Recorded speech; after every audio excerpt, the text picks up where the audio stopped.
ഒരു ത്രികോണത്തിൻ്റെ വശങ്ങളുടെ നീളങ്ങൾ തമ്മിലുള്ള അംശബന്ധം 3:5:7 ആണ്. ചുറ്റളവ് 45 സെൻറ്റിമീറ്റർ ആയാൽ വശങ്ങളുടെ നീളമെന്ത്? അപ്പോൾ ത്രികോണത്തിൻ്റെ ചുറ്റളവ് എന്ന് പറഞ്ഞാൽ 3 വശങ്ങളുടെ നീളങ്ങൾ തമ്മിൽ കൂട്ടുകയാണ്. ഇപ്പോൾ തന്നിട്ടുള്ള വശങ്ങളുടെ അംശബന്ധം എന്താണെന്ന് നമുക്ക് നോക്കാം. വശങ്ങളുടെ അംശബന്ധം സമം എത്ര? 3 എന്നുള്ളത് നമുക്ക് 3x എടുക്കാം. 3x:5x:7x. 3x:5x:7x. ഇതാണ് ചുറ്റളവ്, അല്ല വശങ്ങളുടെ അംശബന്ധം. അപ്പോൾ ചുറ്റളവ് എന്തായിരിക്കും?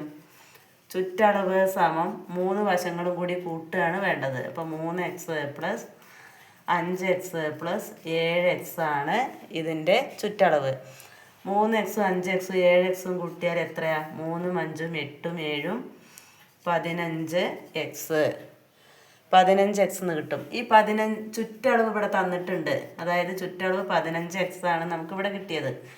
ഇത് ചുറ്റളവ് 45 സെൻറ്റിമീറ്റർ ആണ്. അപ്പോൾ ഈ 15x എന്ന് പറയുന്നത് 45 സെൻറ്റിമീറ്റർ ആണെന്ന് ഇവിടെ തന്നിട്ടുണ്ട്.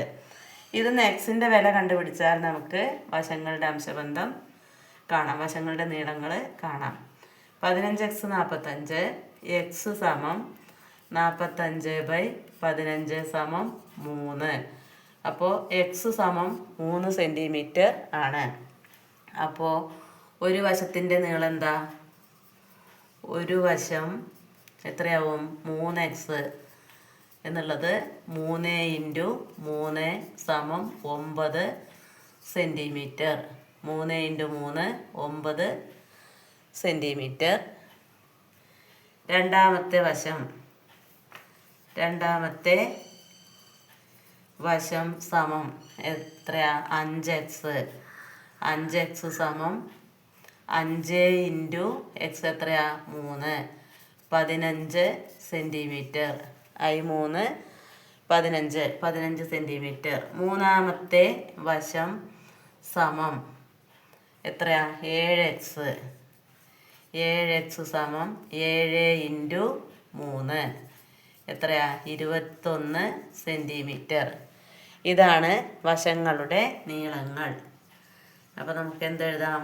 വശങ്ങളുടെ ചോദ്യം എന്തായിരുന്നു? വശങ്ങളുടെ നീളമെന്ത്? വശങ്ങളുടെ നീളങ്ങൾ സമം എത്രയൊക്കെ വരുന്നുണ്ട്? 9 centimetre, 15 centimetre, 21 centimetre. 9 centimetre, 15 centimetre, 21 centimetre. ഇനി അതിലൊരു കാര്യം കൂടി പറഞ്ഞിട്ടുണ്ട്. ഇവിടെ ചുറ്റളവ് 45 നമ്മളിവിടെ ചെയ്തതാണ്.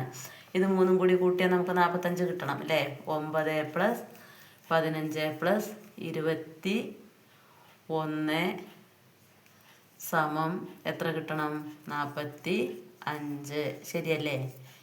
45 സെൻറ്റിമീറ്റർ.